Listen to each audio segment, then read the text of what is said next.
bit of a rush this morning. Well, that's how it is now, because it's we start at 10.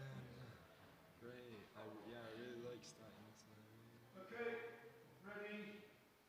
3, 2, 1, go. Good morning.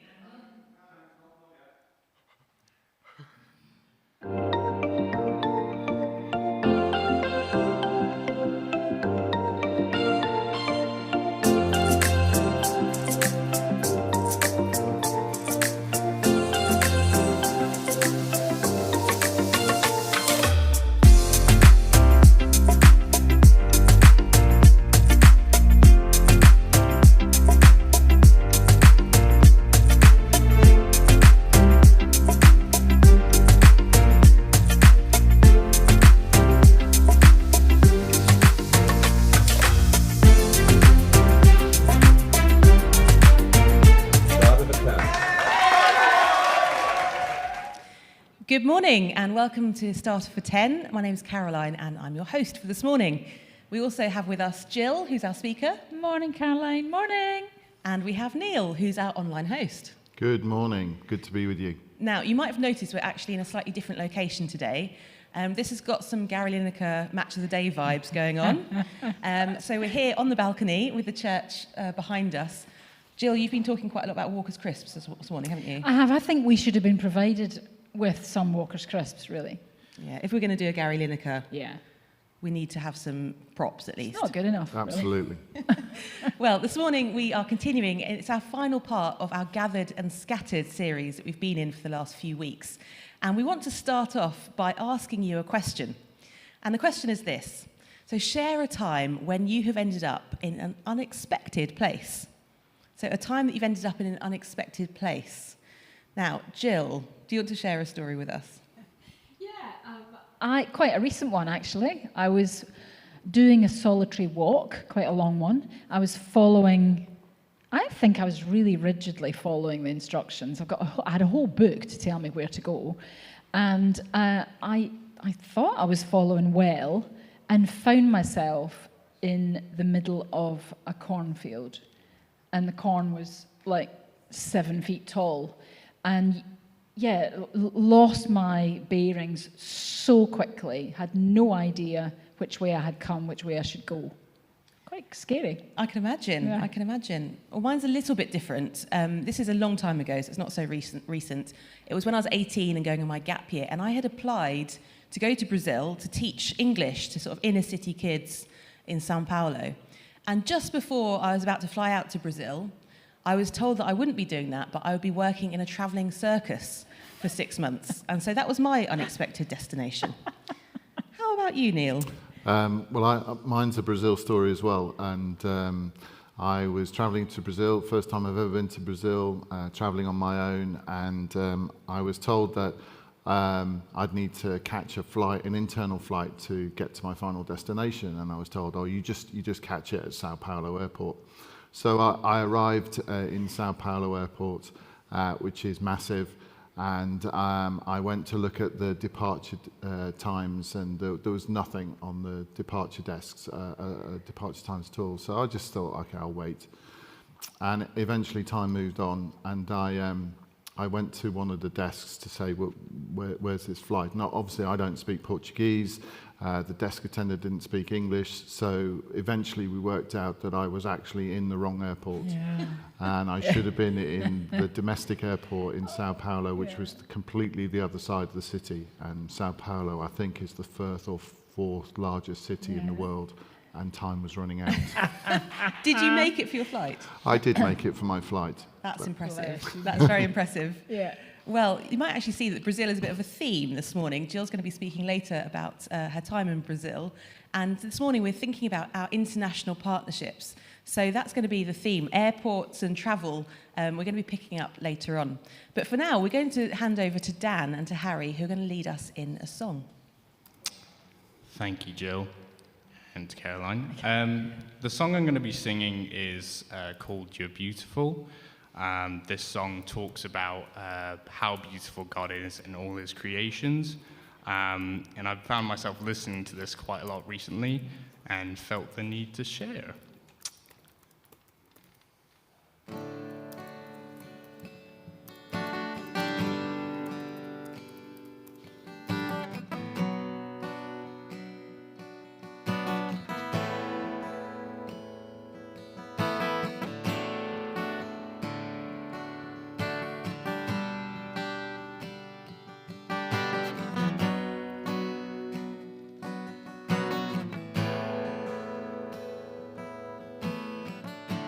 see your face in every sunrise.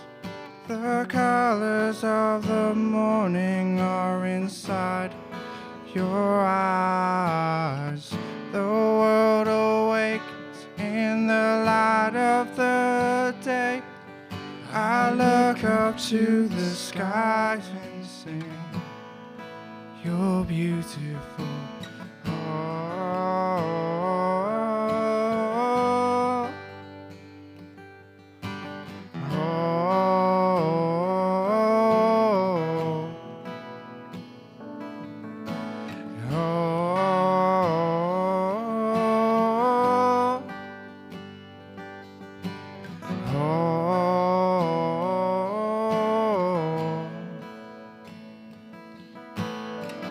I see your power in the moonlit night, where planets are in motion and galaxies are bright.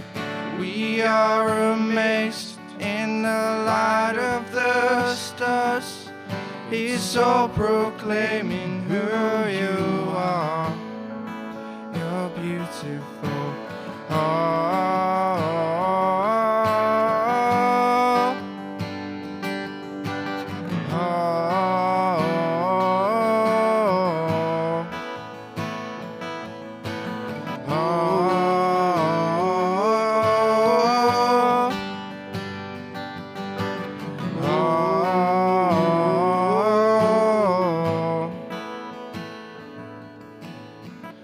I see you there hanging on the tree. You bled and then you died and then you rose again for me. Now you are sitting on your heavenly throne. Soon we will be coming home. You're beautiful.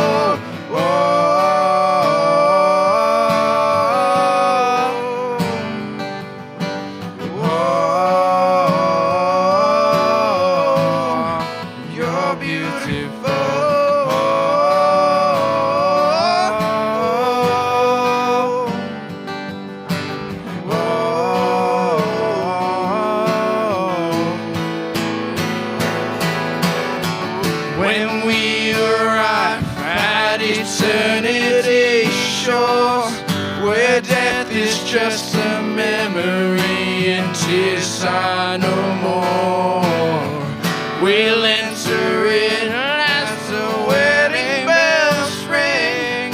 Your bride will come together and we'll sing, you're beautiful.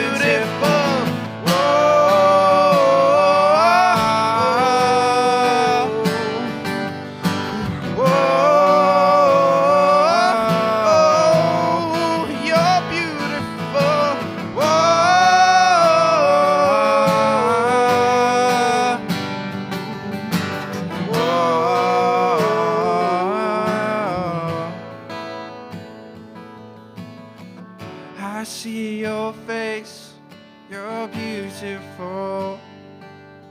I see your face, you're beautiful.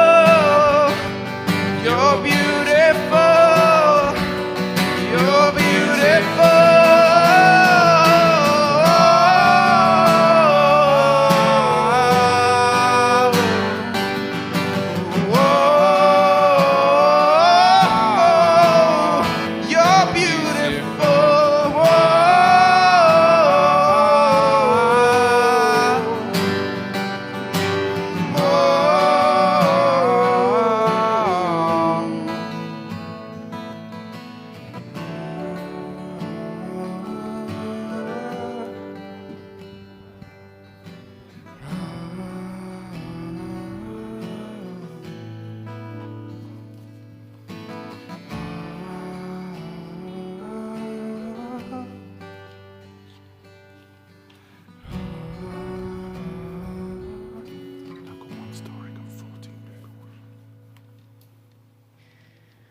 Thanks, Dan and Harry. That was great. And I just want to encourage you to keep on chatting to Neil in the online chat.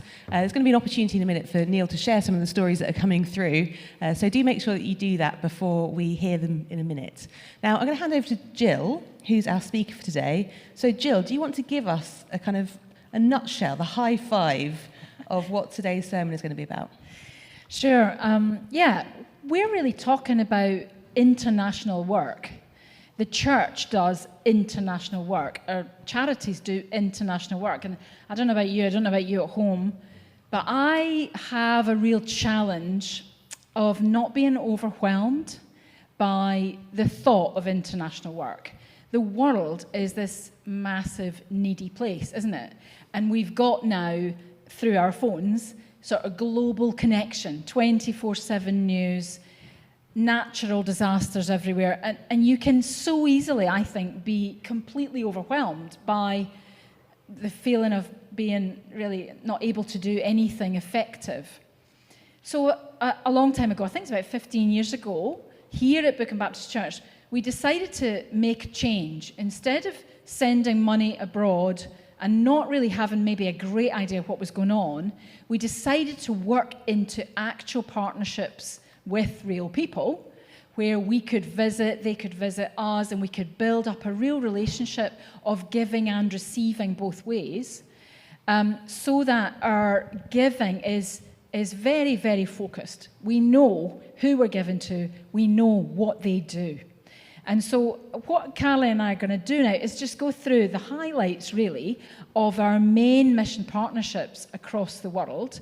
And Caroline, because she works with the International Mission Team, she's got a bit more up-to-date information than me. So she's going to help me and just give me a little bit of an update. So start with Krasnoyarsk. We've got partners in Siberia, haven't we? Yeah, literally the middle of nowhere. Yeah. So we've got Dave in Krasnoyarsk, and he works particularly with those who are recovering from addiction. They've also run lots of summer camps for young people who are disabled. Fantastic. The next place is Lebanon, long way from Siberia. Yeah, there's an awful lot going on there. You probably know in the news there's a real crisis economically in all sorts of different ways. The partners that we have there particularly have worked with the Syrian refugees in giving food and meeting practical needs, but also in response to the explosion last year, they were giving out food to those who needed it. Yeah, super practical, isn't it? Next one, close to my heart, Brazil. Yes, Brazil. We've got two partners in Brazil. We've got one in the middle of Brazil, Goiânia, where Jill was, and they get involved in all sorts of kind of social action projects. But we've also got a family in the northeast who work with homeless young women who are particularly vulnerable to sex trafficking. And so we've got a family there working to do some prevention work and working through trauma for those who have experienced difficult times in their life. So inspiring. Now, next, close to your heart, I think, Nepal. You've been there and trekked, haven't you? Yes, that's right. And so there has been, there was an earthquake there a few years ago, and our team there has been doing some response work and relief work, so rebuilding and helping the local community who were affected by the earthquake. And lastly, I think Slovenia is our last one. Yeah, that's right. And Slovenia is a beautiful country, but they have a really high level of unemployment. There's often a lot of problems with alcohol. And so our partners there do all sorts of things, really just kind of getting involved in the nitty-gritty of people's lives, meeting their needs, walking alongside people in times of difficulty. Fantastic. So you see, it is super practical and so inspiring when we hear what effect we're having in the relationships that we're building with these people. Now, you are invited to come to our service, and although this is meant to be in a nutshell, we're really going to look in our service at what this might mean to you. As an individual, what might this mean in your life? So come and join us at 10:40. Caroline. Thanks, Jill. And yeah, I really related to what you had to say about feeling overwhelmed. I know that it's that sort of the news cycle, isn't it? And there's so much to care about that it's almost we're aware of our lack of capacity to actually respond or to even to care, maybe, for everything that's going on in the world. So, yeah, I found it really helpful having some very specific ways and places that we connect with. Yeah. How about you, Neil? Well, I have the privilege of being involved in our international work as well and connecting with our partners. And I just think it's great to be part of the stories that we find. You know, the stories of lives changed. It's been I know being in Slovenia and walking around in what is quite a very difficult place, and just walking around with Jože and Nada and being stopped in the street by people who know them, and we get chatting and we hear how their lives have been changed, and to feel that we're kind of part of that story, connecting with Jože and Nada on a very kind of personal level, even though we're so far away. Geographically, we're so close personally and relationally, and that's fantastic. Yeah. Yeah, it's really exciting, isn't it, to hear these stories and like you say, to feel part of it. Now, do we have anyone in our online community who's been sharing stories or contributing? Well, we do have a couple. Phil was telling us of a time when he was hitchhiking across the United States of America, and then for some reason got involved in a high-speed police chase, and sounds terrifying and exciting in the same measure, and we're really pleased, Phil, that you survived to tell the tale, so thank you for sharing that. We got another little story about James when he was flying to Africa. He unintendedly decided to tag along with his parents to his wife's 30th birthday, and our eyes met, and the rest is history. That's the story from Liz, a beautiful moment of romance when her fiancé stepped off the plane, and life changed from that moment on. A big moment there, really. It really is. Yeah. It really is. So I guess unexpected journeys or unexpected destinations can sometimes be the right destination. Yeah. Well, with that thought, we are going to be hearing more actually from Jill later on about ending up in an unexpected destination. So please do join us. We're going to be live in the building from 10:30. So if you're coming to the building, we look forward to seeing you there. But if you're joining us online, then at 10:40 we're going to be starting our live stream. So please do come along. You can hear more, hear about some of these stories, and we look forward to seeing you there. Take care.